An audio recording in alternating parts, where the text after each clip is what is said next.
আমরা যাচ্ছি গুলমার্গে, সেখানে কতটা স্নো থাকবে আর স্নোফলস হচ্ছে ওখানে, খুব ভালো স্নোফলস, এত সুন্দর স্নোফলস ভিডিও করছি।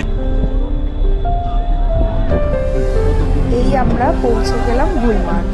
এটা হচ্ছে ঢোকার রাস্তা, দুপাশে বরফ আর আমরা এখন সেই বরফের মধ্যে দিয়ে যাচ্ছি। পিছনে এটা আমি জানি না কতটা গোপ্রো আসছে, পুরো চকচক করছে রূপোর মতো, আর এইটা হচ্ছে রাস্তা।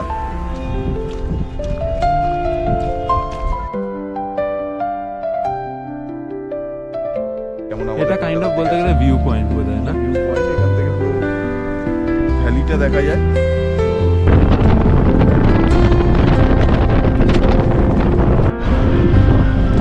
এবার আমরা ঢুকছি লোলাবে, এটাই এন্ট্রি পয়েন্ট। সুন্দর জায়গাটা।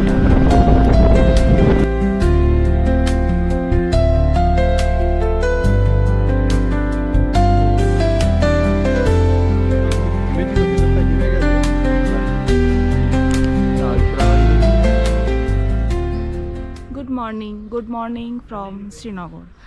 আচ্ছা, আজকে 21 তারিখ, আমরা শ্রীনগর থেকে আজকে চলে যাচ্ছি গুলমার্গে। তো আমাদের আজকে এই হোটেল থেকে চেক আউট করে আমরা গুলমার্গে চলে যাচ্ছি। ওখানে আমাদের হোটেল বুক করা আছে, ওখানে গিয়ে আজকে আমাদের স্টে। তো বেরোনোর আগে কয়েকটা কথা বলে দিই হোটেলটার ব্যাপারে। হোটেলটার নাম হচ্ছে হোটেল রিভিয়েরা। এমনি বলতে গেলে হোটেলটা খুবই সুন্দর, আপনারা দেখেছেন এর আগে। হোটেলটা খুবই সুন্দর, এদের স্টাফেদের বিহেভিয়ারও খুবই ভালো, কিন্তু কি মানে হয়তো মেনটেনেন্সের কিছু এদিক ওদিক আছে, বা যার জন্য কিছু কিছু প্রবলেম হয়েছে, কিছু প্রথম দিকে কিছু মিসআন্ডারস্ট্যান্ডিং হচ্ছিল বুকিং নিয়ে। তো মোটামুটি এখানে রুম ফেয়ার বলতে গেলে 3,500-4,000 টাকা মতন পার ডে পড়েছে, ডিলাক্স রুম, যেটা আর কি দুজনের জন্য। তো এমনি হোটেল হিসেবে খুবই ভালো, স্টাফেদের বিহেভিয়ার খুবই ভালো।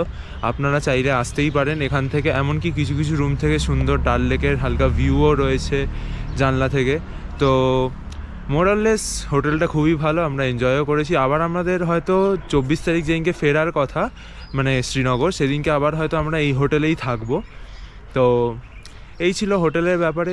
আপনারা চাইলে আসতেই পারেন, আমি ডিটেলস দিয়ে দেবো নিচে, তো আপনারা চেক আউট করবেন। সো আমরা এবার স্টার্ট করলাম গুলমার্গের উদ্দেশ্যে। সুন্দর শ্রীনগরের রাস্তা পেরিয়ে এবার আমরা পৌঁছে যাব গুলমার্গে। এই যে আমরা লেফট টার্নটা নিচ্ছি, এটাই হলো বেসিক্যালি গুলমার্গের রাস্তা।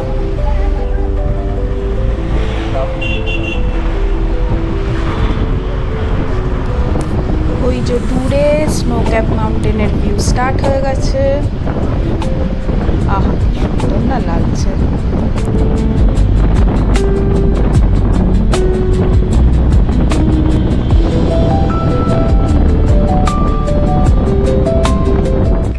হ্যালো, আমরা আছি আজকে কাশ্মীর, আর আজকে আমাদের গাড়িতে। তো এখন আমরা যাচ্ছি গুলমার্গে, সেখানে কতটা স্নো থাকবে আর তোমাদেরকে আমি দেখাবো। আর সে হ্যালো দিদি, এইদিকে আমাকে হাতে দে না। হ্যালো, তোমার সবাই কেমন আছো? আমরা আজকে গুলমার্গে যাচ্ছি, অনেক স্নোফলস উপরে, ওখানে হোটেল আছে, স্নোফলস হচ্ছে ওখানে, খুব ভালো স্নোফলস, এত সুন্দর স্নোফলস ভিডিও করছি। গুলমার্গের রাস্তাটা সত্যিই খুব সুন্দর, পুরো সোজা সুন্দর রাস্তা, আর সামনে স্নো ক্যাপ মাউন্টেনগুলো দেখা যাচ্ছে, এত ভালো লাগছে দেখতে, অসাধারণ অসাধারণ। তো আমরা এখন আবার জুতোর কোটের শপে দাঁড়িয়েছি, কারণ সোনমার্গই বলছি, গুলমার্গের ওপরে প্রচুর বরফ। তো সেই বরফের মধ্যে দিয়ে হাঁটতে গেলে আমাদের জুতো পত্র প্যান্ট ভিজে যেতে পারে, সেই কারণে এখানে দাঁড়ানো এবং সবাইকে জুতো নেওয়া। 200 টাকা করে জুতোর ভাড়া, কোটের ভাড়াও 200 টাকা। আজকে আমরা নেব, কালকে ফেরার সময় আবার দিয়ে এখানে চলে যাব। তো এটাই হচ্ছে এখনের মতো আপডেট। আর মোটামুটি 7-8 কিলোমিটার মতো বাকি আছে, 10 কিলোমিটার ম্যাক্সিমাম হবে গুলমার্গে যাব। তো গুলমার্গে গিয়ে সেখানে বরফে আবৃত জায়গায় আমাদের হোটেল, তাই বলছে হালকা বরফ হোটেলের পাশেও আছে। ওখানে গিয়ে থাকবো, তারপর ওখানে গিয়ে আবার ভিডিও করা হবে। আপাতত এখানে এটাই আপডেট, স্টে টিউন। ঠিকই আছে, আমাদের এখানেই চরম বরফ জমেছি। হরিক মাল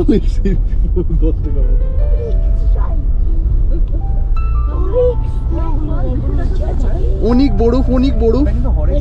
এই পাশে আর বরফ নেই, প্রচুর বরফ রাস্তা, কত বড়, দেখো কত বড়। বিলিয়ন মিলিয়ন ট্রিলিয়ন বরফ।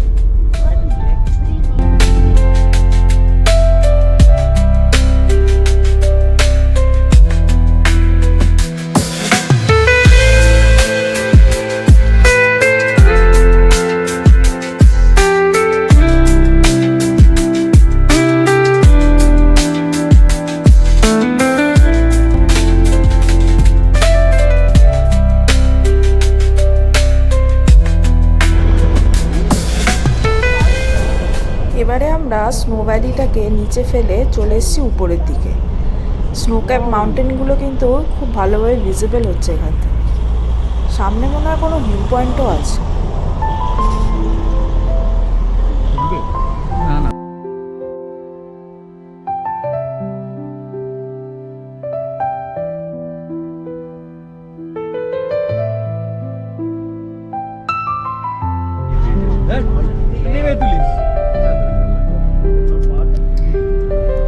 এই আমরা পৌঁছে গেলাম গুলমার্গে।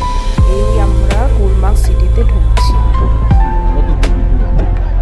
বাড়িগুলো পুরো বরফে ঢুকে আছে। তো আমরা ফাইনালি চলে এসেছি হচ্ছে গুলমার্গে। আজকে আমাদের গুলমার্গেই স্টে রয়েছে। তো আমি এখন আমাদের হোটেলের সামনে দাঁড়িয়ে, আমাদের মোটামুটি সবাই নেমে গেছে। সবাই নেমে গিয়ে আমরা সব লাগেজ আনলোড করে নিয়েছি। এবার আমরা হোটেলে চেক ইন করবো। হোটেলে চেক ইন করে সব রুম টুম দেখবো। রুম টুম আশা করছি ভালোই হবে। তো রুম টুম দেখে তারপরে আজকে লাঞ্চটা করে নেবো। আজকের লাঞ্চটা দেখা যাক কোথা দিয়ে করা যায়। হোটেলে যদি পেয়ে যাই তো হোটেলে ভালো, নয়তো বাইরে থেকে আনতে হবে। তো দেখা যাক, লাঞ্চ টাঞ্চ করে তারপরে আমরা বেরোবো গুলমার্গটাকে এক্সপ্লোর করতে। তো দেখা যাক, অসাধারণ সিনারি। আসার সময় যা আমরা বরফ দেখে নিয়েছি, আর মানে হোটেলের সামনেই এত বরফ, মানে এখন অবধি তো যে কটা জায়গায় আমি বরফ দেখেছি, সত্যি কথা বলতে এত বরফ আমি কখনো দেখিনি। তো যাই হোক, প্রচুর বরফ আপনাদের দেখাবো আমরা যখন বেরোবো গুলমার্গ এক্সপ্লোর করতে। আপনাদের অবশ্যই দেখাবো। But heaven, literally heaven. একটা জিনিস তোমাদের দেখাবো, আমাদের হোটেলটা কীভাবে ঢুকতে হচ্ছে। পিছনে বরফ তো দেখতেই পাচ্ছ, সামনের বরফটা দেখো। এইটা হচ্ছে ঢোকার রাস্তা হোটেল। দুপাশে বরফ, আর আমরা এখন সেই বরফের মধ্যে দিয়ে যাচ্ছি। পিছনে এটা আমি জানি না কতটা গোপুরে আসছে, পুরো চকচক করছে রূপোর মতো। আর এইটা হচ্ছে রাস্তা। এখানে ব্ল্যাক আইস হয়ে গেছে, দেখে দেখে হাঁটতে হবে। আমরা এখন বরফে চলে এসেছি। বরফ চারিদিকে।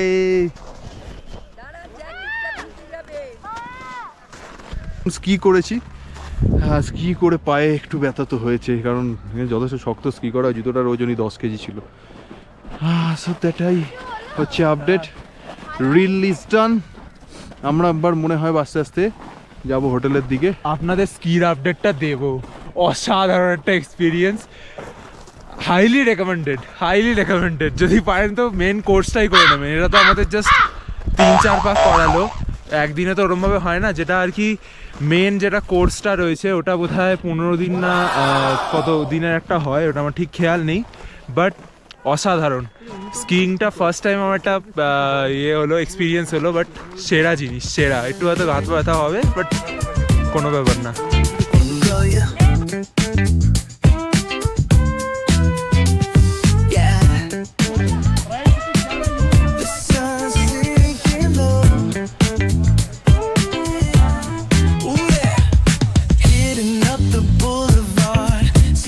Trees glow. Caddy drop top, got the rims on shine. West Coast. barbecue grilling, got the smoke in the air. Neighbors pulling up, good vibes everywhere. Talk box singing, let the synthesizer play. Grooving through the black like it's a Saturday. Slide, glide. তো আমরা এখন সন্ধ্যেবেলা একটুখানি বাইরে বেরিয়েছি ঠান্ডাটা নিতে। ভালো ঠান্ডা আছে, মোটামুটি বোধহয় 1-2 ডিগ্রি তো হবেই, চারিদিকে তো বরফ জমে রয়েছে। তো আমি এখন যেটা জাস্ট বলতে এসেছি হোটেলের ব্যাপারে, খুবই ভালো হোটেল। ভিউ খুব ভালো, মানে বলতে গেলে একটা বড় জানলা, সেখান থেকে পুরো গুলমার্গের ভ্যালিটা দেখা যাচ্ছে, খুবই সুন্দর লাগছে। সঙ্গে রুম হিটার রয়েছে, আর মোটামুটি মানে অ্যাভারেজ বলবো অ্যারাউন্ড 4.5 থেকে 5,000 মতন দাম পড়েছে পার ডে। মানে ওটা ট্রিপল বেডরুম ছিল আমাদের 4টে, আর 2টো একটা হচ্ছে ডাবল বেডরুম, ওরকম টাইপের কিছু একটা। তো খুবই ভালো হোটেলের নাম হচ্ছে হোটেল গুলমার্গ সাহারা। হোটেল গুলমার্গ সাহারা, জানি না দেখা যাচ্ছে কি না, বাট হোটেল গুলমার্গ সাহারা একদম গুলমার্গ ভ্যালির সামনে। এখান থেকে গুলমার্গের ভিউ রয়েছে, আর এখানে সবাই রয়েছে, এই যে সবাই ঠান্ডার মজা নিচ্ছে। Good morning from Gulmarg. তো সকাল সকাল আমরা রেডি হয়ে গেছি, এবার আমরা যাব হচ্ছে আমাদের নেক্সট ডেস্টিনেশন। আজকের ডেস্টিনেশন হচ্ছে লোলাভ ভ্যালি। তো গুলমার্গ থেকে মোটামুটি লোলাভ ভ্যালির ডিস্টেন্স হচ্ছে অ্যারাউন্ড 90 to 95 কিলোমিটার। তো আজকে একটু টাইম লাগবে যেতে, কালকে অতটা সময় লাগেনি গুলমার্গ আসতে শ্রীনগর থেকে, বাট আজকে লোলাভ ভ্যালি যেতে অ্যারাউন্ড 4 আওয়ার্স মতন লাগতে পারে। তো অসাধারণ জায়গা, সেরা এক্সপিরিয়েন্স হলো। তো দেখা যাক আজকের জার্নিটা কীরকম হয়। তো আমরা এখন আই লাভ গুলমার্গ, এটা জেনারেলি সব জায়গায় এখন ইন্ডিয়ায় চালু হয়েছে, যে I love Kolkata, I love এই ওই সেই, যেমন এটা কাইন্ড অফ বলতে গেলে ভিউ পয়েন্ট বোধহয় না? ভিউ পয়েন্ট, এখান থেকে পুরো ভ্যালিটা দেখা যায়। তো মেন গুলমার্গের যে জায়গাটা, সেখান থেকে আমরা চলে এসেছি, আমাদের গাড়ি এখনো আসেনি, তাই জন্য একটুখানি ভিডিও করার সুযোগ পেয়েছি। তো সেটাই হচ্ছে আই লাভ গুলমার্গ। এটা একটু চারিদিকে ঘুরিয়ে দেখি দে, ফোন করতে হবে, কোথায় গেল লোকগুলো।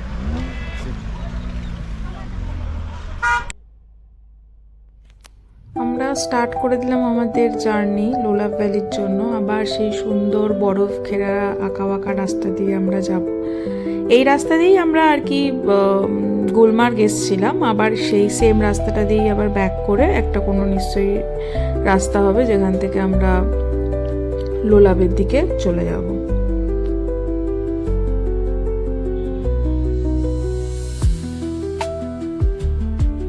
আমরা এখন এসে দাঁড়িয়েছি একটা ভিউ পয়েন্ট, গুলমার্গের ফরেস্ট ভিউ পয়েন্ট, জিগজ্যাগ মোড গুলমার্গ, অল্টিটিউড 2609 মিটার। তো এইখান থেকে এরকম একটা নেই নেই, তো এইরকম একটা ফরেস্ট ভিউ পয়েন্ট দেখা যায়, পুরো পাইন গাছের জঙ্গল, আর ওপরে গ্লেশিয়ারটা হয়ে আছে একদম বরফ জমা পাহাড়, আর এরকমই জঙ্গল, আর এরকম দূরে পুরো রেঞ্জটা দেখা যাচ্ছে। This is beautiful.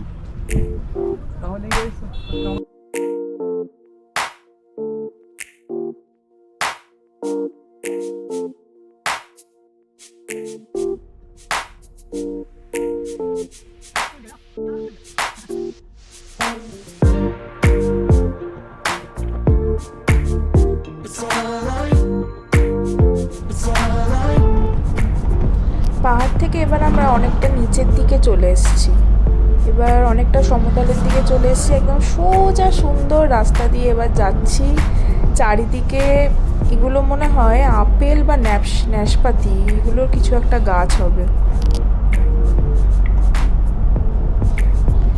ওখানে স্নো ক্যাপ মাউন্টেন দেখো, ওইদিকে দূরে দেখা যাচ্ছে একদম। কাশ্মীরের এই রাস্তাগুলোই এত সুন্দর না, পুরো মনটা ভরে যায়।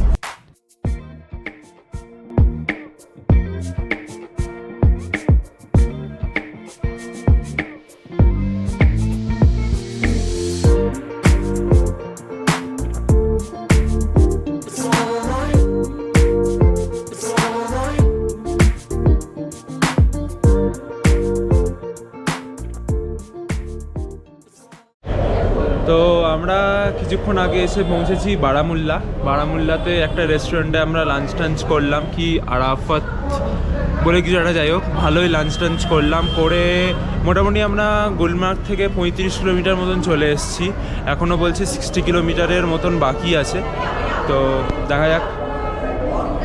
यस ले लो, आ जाओ, क्या बोलना है? Bong trekkers.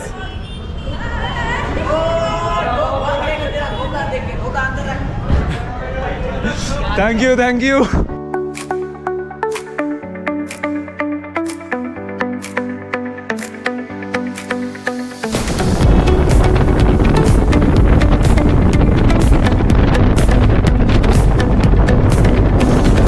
Neon signs light up the night.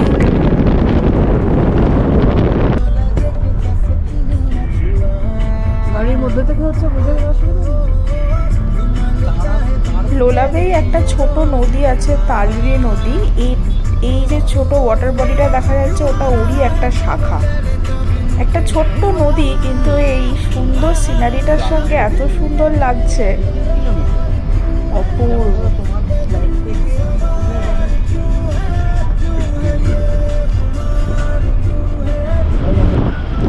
এবার আমরা ঢুকছি লোলাবে, এটাই এন্ট্রি পয়েন্ট, সুন্দর জায়গাটা।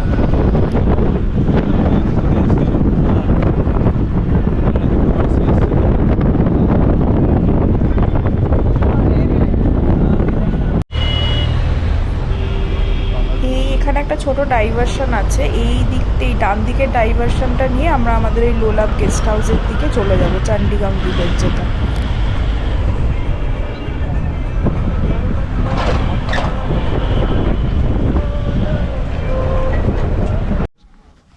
সো ফাইনালি আমরা এসে পৌঁছেছি লোলাব ভ্যালির কি যেন গাঁটার নাম? চণ্ডীগড় বলে একটা জায়গা, লোলাব গেস্ট হাউস। এটা আমরা লোলাব গেস্ট হাউসে এসেছি, অপূর্ব সুন্দর একটা গেস্ট হাউস, অপূর্ব সুন্দর, আপনাদেরকে আমরা দেখাবো, নো চিন্তা। খুব ভালো সুন্দর একটা ভিউ, সামনে ফাঁকা মাঠের মতন জায়গা। আমরা সামনের ভিউটা একটুখানি দেখিয়ে দেবো মানে এখান থেকে। এটা জেনারেলি আমরা দাঁড়িয়ে আছি হচ্ছে হোটেল চত্বরের একদম সামনের লনে, সেখান থেকে এরকম একটা এই পাশ থেকে জঙ্গল থেকে দূরে স্নোকাপ মাউন্টেনগুলো দেখা যাচ্ছে, নিচে পুরো জঙ্গল, পাইনের জঙ্গল, এর ভেতরেও পাইন আছে, আর এরকমভাবে বনফায়ারের জায়গাটা আছে সামনে, আর এছাড়া এরকম জঙ্গলই, চারপাশেই জঙ্গল, পুরো জঙ্গলের মধ্যে মানে একটা অ্যাস্থেটিক লুক আছে, বিভিন্ন বসার জায়গা চারিদিকে, মানে একটা প্ল্যান করে বানানো একটা জায়গা মনে হচ্ছে। তো এইটাই হচ্ছে ব্যাপার। আপাতত এইখানেই আজ পর্যন্ত থাক, এরপরে আমরা রাত্রির হয়ে গেলে তো পাহাড়ে জেনারেলি কিছু করার থাকে না, আর লোলাবের মতো জায়গা তো আরোই মানে ইন্টেরিয়ার, এখানে একটু পরেই পুরো অন্ধকার হয়ে যাবে, তো লোকজন থাকবে না, তো রিমোট এরিয়া, পুরো রিমোট এরিয়া। আশা করছি রাত্রিবেলা সেরকম কিছু থাকবে না, হয়তো যদি বনফায়ারটা করা হয়তো দেখা যাবে, বাট এত দূর এসে যে আমরা এরকম ইন্টেরিয়ার কাশ্মীরে একটা জায়গা চুজ করেছি লোলাব, সেই লোলাব ভ্যালি সত্যি অর্থ ইট, বিউটিফুল।